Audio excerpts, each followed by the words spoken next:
feel slightly embarrassed about doing this on board, but I must admit I'm trying to fit things in. I'm going for a walk with my daughters, and I figured I could probably talk and walk whilst they're skating their way up the hill. And I'm Rosemary Nonny, okay? I am the Prosperity Minister. I support you in leaving behind the pain, the limiting beliefs of the past. I support you in rising victorious in your true design life. We're going to be shaking our way up the hill together here. I got to thinking this morning with the divine about emotional resolution. You know, when something happens where you're maybe in an argument with someone, or usually arguments with somebody, okay? Because relationships are the biggest area that blocks people's prosperity. I have discovered in working with clients and in working with myself, okay?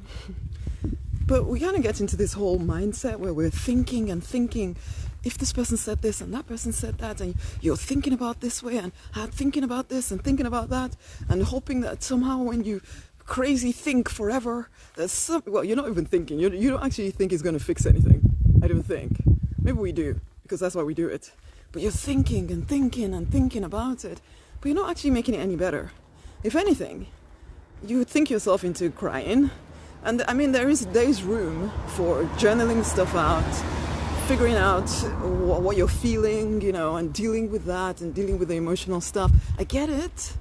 But the thinking and overthinking thing that we do, it's usually because we're hoping that the other person is going to change, that the other person is going to do something different as a result of our thinking, which, you know, in itself, that's already impossible, basically.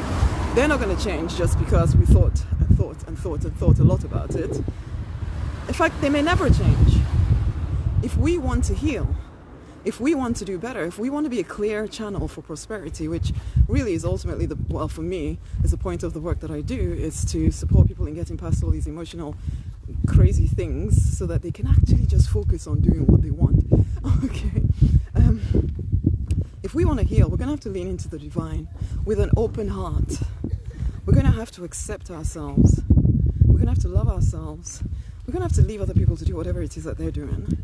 We cannot force anybody to change anything, and we definitely can't think them into changing.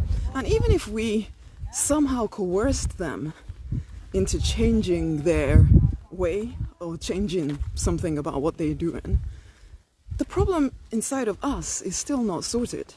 So I can assure you that the problem is going to repeat itself, either with that person or with somebody else. But it's going to be the same problem because nobody actually resolved anything.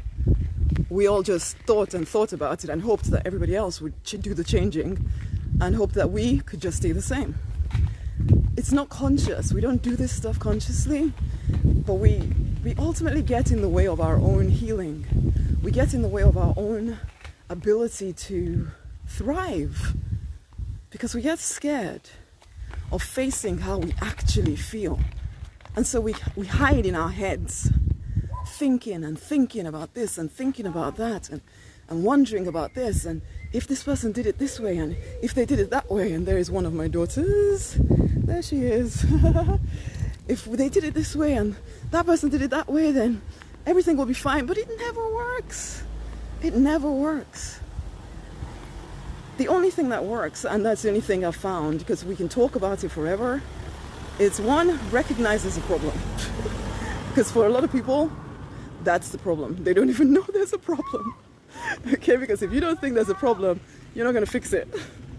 Number two, recognize that the biggest way we're going to fix these things, most of our relationship issues, are because we're trying to get our needs met from someone who is also trying to get their needs met from you. And none of you is enough. None of you is capable of being everything. I don't know why my phone does that. Every so often it thinks I'm asking Google to search for something for me. I probably said it now. I'll probably do it again. We think, I can't remember what I was saying, but we're trying to get our needs met from someone who cannot meet our needs.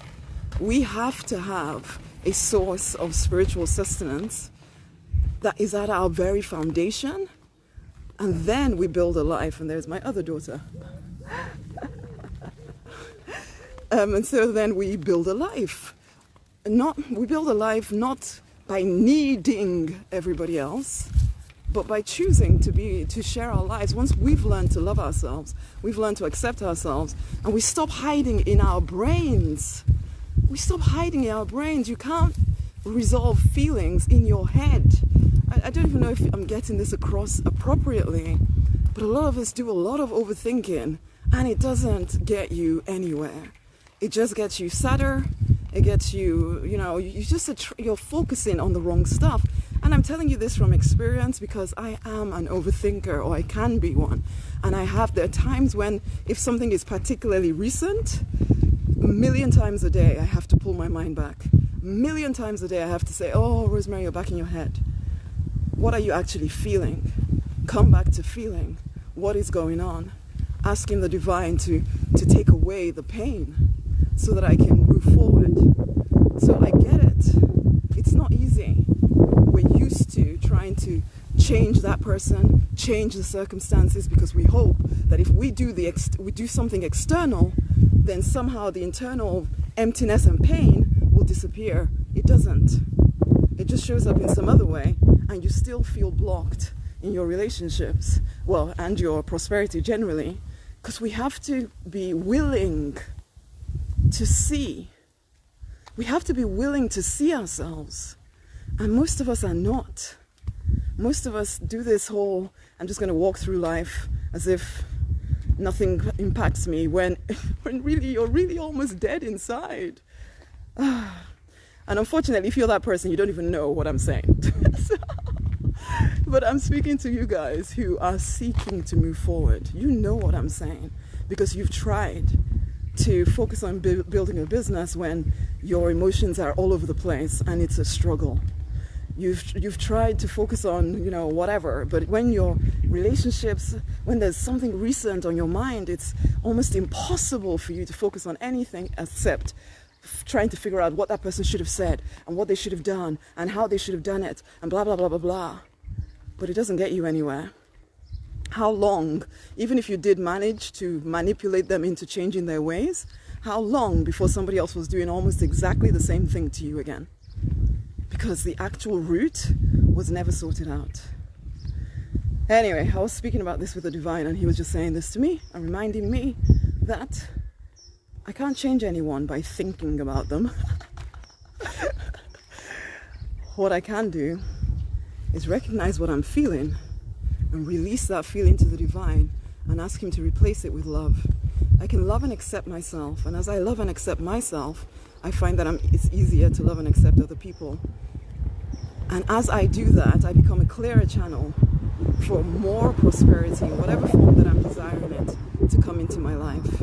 So I invite you to do the same stuff. Take what you can from what I just said. Guys, tomorrow we're doing I'm doing an Empower experience. It'd be wonderful to have you on board. It's about dealing with the toxic mother-daughter relationship. If you have one of those, then if you go to the events on the page, or just message me the word Empower, I'll send the details out to you, and then come join in. It'll be great to have you on board, okay?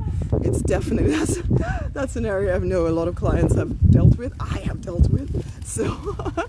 So it'd be great to help you as well. We'll come to the Empower experience. We'll try and elevate your frequency so that you're able to see different opportunities, different solutions to handling or dealing with your mother. Okay? So if you are that daughter with a difficult mother-daughter relationship, message me the word Empower. I'll get the details over to you. Much amazing love. Bye. Bye. Bye. Bye, guys.